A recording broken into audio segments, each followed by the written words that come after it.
واجب ہے۔ بڑا مسئلہ یہاں پر ایک یہ اٹھایا جاتا ہے کہ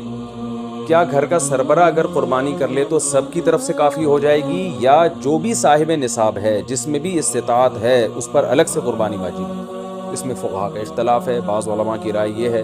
کہ ایک آدمی اگر گھر کی طرف سے قربانی کر لے تو سارے اہل خانہ کی طرف سے کافی ہو جاتی ہے، اور اس کے بارے میں بعض تابعین سے آثار منقول ہیں، مصنف ابن ابی شیبہ کی روایات ہیں، لیکن ہماری رائے یہ ہے اور بر صغیر کے علماء کی رائے یہ ہے، اور امام ابو حنیفہ رحمہ اللہ تعالیٰ کی بھی رائے یہی ہے کہ ہر شخص پر الگ سے قربانی واجب ہے اگر وہ صاحب نصاب ہے۔ اور اس کی دو دلیلیں بہت مضبوط ہیں۔ سب سے مضبوط دلیل رسول اللہ صلی اللہ علیہ وسلم کی حدیث ہے، من وجد سعة لأن يضحي فلم يضحي فلا يقربن مصلانا۔ آپ صلی اللہ علیہ وسلم نے فرمایا جس کے پاس قربانی کی طاقت تھی اور اس نے قربانی نہیں کی تو وہ ہماری عیدگاہ کے قریب بھی نہ پہنچے۔ تو اس سے پتہ چلتا ہے کہ جس کے پاس بھی اس طاقت ہے، تو اس میں یہ نہیں ہے کہ گھر کا سربراہ سب کی طرف سے کرے گا، تو یہ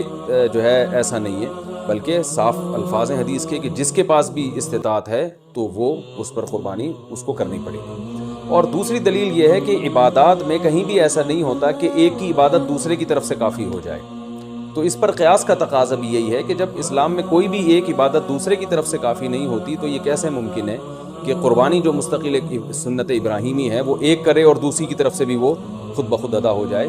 تو یہ اس کا بھی تقاضا ہے۔ بعض حضرات یہ دلیل دیتے ہیں کہ حضرت ابو بکر اور عمر رضی اللہ عنہما قربانی نہیں کرتے تھے۔ اچھا سوری، یہ دوسرے مسئلے کی دلیل ہے۔ تو پہلا تو یہ ہو گیا کہ قربانی ہر صاحب استطاعت پر لازم ہے۔ بیگم کے پاس اگر زیور ہے اور اتنی مالیت کا ہے تو اس پر بھی قربانی واجب ہے۔ پھر وہ الگ بات ہے کہ اس کی طرف سے میاں اس کی پرمیشن سے کر دے، یعنی واجب تو اس پر ہوگی لیکن ضروری نہیں ہے کہ وہ خود کرے، اس کی طرف سے اس کا میاں بھی کر سکتا ہے اس کی پرمیشن سے، اجازت سے، اور میاں اپنی طرف سے بھی ایک کر دے اور بیگم کی طرف سے بھی ایک کر دے، یعنی گھر کے ایک فرد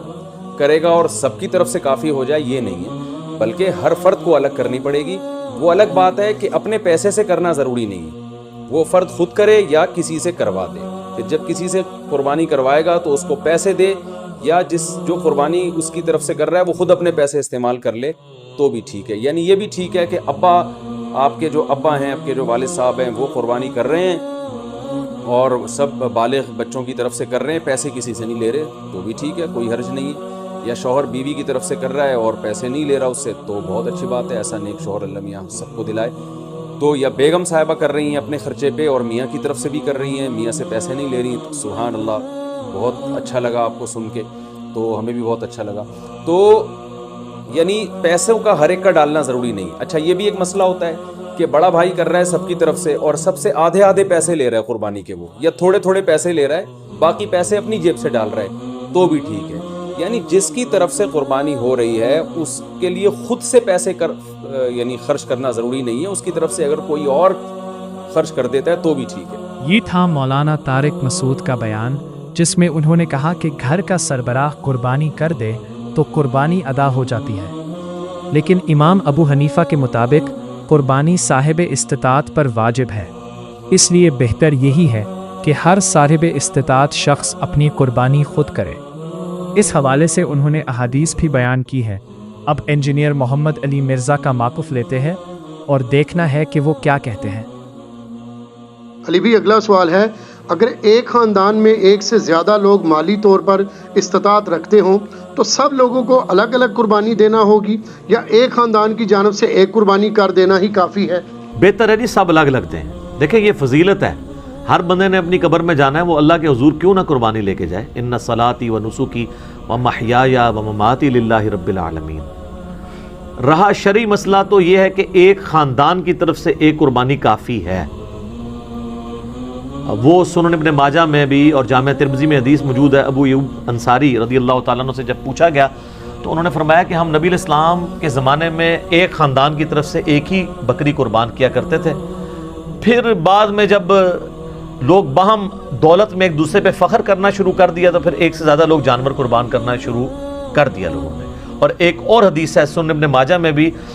المستدرک للحاکم میں، ایک اور صحابی کہتے ہیں کہ ہم تو ہمیشہ سے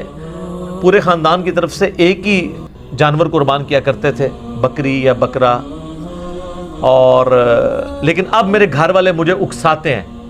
تو ہم یعنی ایک دوسرے پہ روب ڈالنے کے لیے کہ ہمسایوں نے تو 3 بکرے دیے ہیں، تم کیوں ایک؟ یہ صحابہ کے زمانے میں بھی ہے سر، یہ جو آئری پیڑی ہے جو ہم کہتے ہیں نا، اس پیڑی نے تینا کرتا ہے، یہ وہ جو ایک خاندانی ٹسل ہے، یہ تو وہ صحابی کہتے ہیں اب مجبوراً ہمیں اپنے گھر والوں کے اکسانے کے الفاظ ہیں، اکسانے پہ ہم بھی 1-2 بکرے زیادہ کر دیتے ہیں، ورنہ شرعی مسئلہ یہی ہے کہ ایک خاندان کی طرف سے ایک قربانی۔ یہ خاندان سے مراد ایک چولہا ہے، ایک چولہا اس اعتبار سے کہ میاں بیوی بچے۔ اب آپ کوئی گھر ایسا لے آئیں کہ جہاں پہ 5 فیملیز رہ رہی ہیں اور چولہا ایک ہو، تو وہ آپ کہیں گے ایک قربانی نہیں، وہ 5 خاندان ہے۔ چولہا عموماً بولا جاتا ہے اس اعتبار سے کہ ایک کوئی مرد ہے، اس کی بیوی اس کے ساتھ ہے، اس نے ماں باپ بھی اپنے ساتھ رکھے ہوئے ہیں،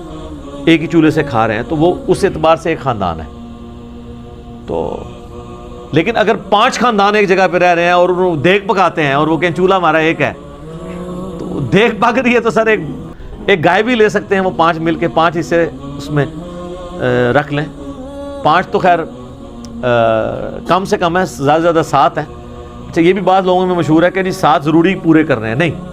7 زیادہ سے زیادہ، ایک بندہ بھی ایک گائے دے سکتا ہے، 2 بندے بھی مل کے ایک گائے دے سکتے ہیں، بکرا نہیں 2 بندے مل کے دے سکتے گائے۔ تو اگر 5 گھر میں خاندان ہے، ویسے خرچے ان کے علیحدہ علیحدہ ہیں، صرف ایک چولہا اکٹھا ہونے سے یہ نہیں ہوگا کوئی ایک خاندان بنے گا۔ اب یہ تو نہیں ہے کہ بھی ایک بھائی کی سالی کی شادی آئی ہے تو دوسرا بھائی اس کے بچوں کو وہ بوٹ لے کے دے رہا ہے اور 7 جوڑا لے کے دے رہا ہے، وہ اپنے باقی خرچے بھی تو کر رہے ہیں نا۔ تو اس اعتبار سے اگر میاں بیوی بچے یہ ایک خاندان ہے، چاہے وہ 5 بھائی اکٹھے رہ رہے ہیں، چولہا اکٹھا جل رہا ہے، پھر بھی وہ 5 خاندان تصور ہوں گے، ہر ایک خاندان کو اپنی قربانی الگ سے دینی چاہیے اور اس سنت کے اوپر عمل کرنا چاہیے۔ ایک خاندان کی طرف سے ایک قربانی کر لینا کافی ہے، ٹھیک ہے۔ آئے دیکھی جائے تو انہوں نے بھی قرآن و حدیث انہوں نے ایک سے زیادہ قربانیاں دینا شروع کر دی۔ اسی طرح انہوں نے یہ بھی فرمایا کہ اگر انسان مالی استطاعت رکھتا ہو تو اسے اپنی قربانی خود کرنی چاہیے،